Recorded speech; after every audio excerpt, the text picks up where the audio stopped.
السلام علیکم ورحمۃ اللہ وبرکاتہ۔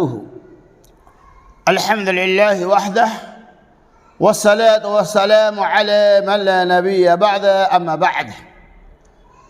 عن انس رضی اللہ عنہ قال قال رسول اللہ صلی اللہ علیہ وسلم من لبس الحریر فی الدنیا ولم يلبس فی الآخرہ، رواہ البخاری۔ حضرت انس رضی اللہ تعالیٰ عنہ کہتے ہیں رسول اللہ صلی اللہ علیہ وسلم نے ارشاد فرمایا من لبس الحریر فی الدنیا، جس نے دنیا کے اندر ریشمی لباس پہنا، لم یلبس فی الآخرہ، اسے آخرت کے اندر لباس نہیں پہنا جائے گا۔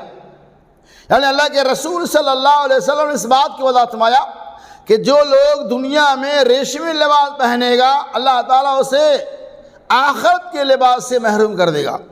حضرت علی رضی اللہ تعالیٰ عنہ کہتے ہیں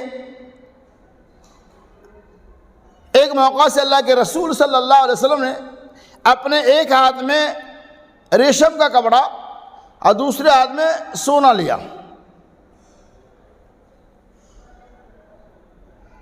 اور آپ نے فرمایا ایک ہاتھ میں ریشم کا کپڑا اور دوسرے ہاتھ میں آپ صلی اللہ علیہ وسلم نے سونے کا ٹکڑا لیا۔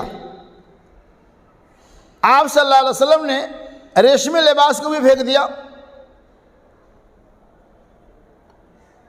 آپ صلی اللہ علیہ وسلم فرمایا یہ ریشم کا لباس اور یہ سونا، یہ دونوں چیزیں ہماری امت کے لیے حرام ہیں۔ یعنی آپ صلی اللہ علیہ وسلم نے اعلان کر دیا، واضح کر دیا کہ امت محمدیہ کے مردوں کے لیے ریشمی لباس اور سونا پہننا ہی حرام ہے۔ مرد سونا نہیں پہن سکتے ہیں، مرد ریشمی لباس نہیں پہن سکتے ہیں، یہ چیزیں عورتوں کے لیے جائز ہے۔ زیورات سونے وغیرہ کی عورتیں پہن سکتی ہیں، لیکن معاملہ آج برعکس ہے کہ آج بہت سارے مرد ایسے ہیں جو فیشن کے طور پہ سونے کی انگوٹھی پہنتے ہیں، جو فیشن کے طور پہ سونے وغیرہ کا چین پہنتے ہیں، جبکہ یہ مردوں کے لیے حرام ہے۔ اس چیز سے ہمیں اور آپ کو بچنا چاہیے۔ اسی لیے آپ صلی اللہ علیہ وسلم کہ جو بندہ دنیا میں ریشمی لباس پہنے گا، یعنی یہاں خطاب ہے امت محمدیہ کے مردوں سے، وہ جنتی لباس سے محروم ہو جائے۔ لم یلبس فی الآخرہ، آخرت میں اسے لباس نہیں دیا جائے گا۔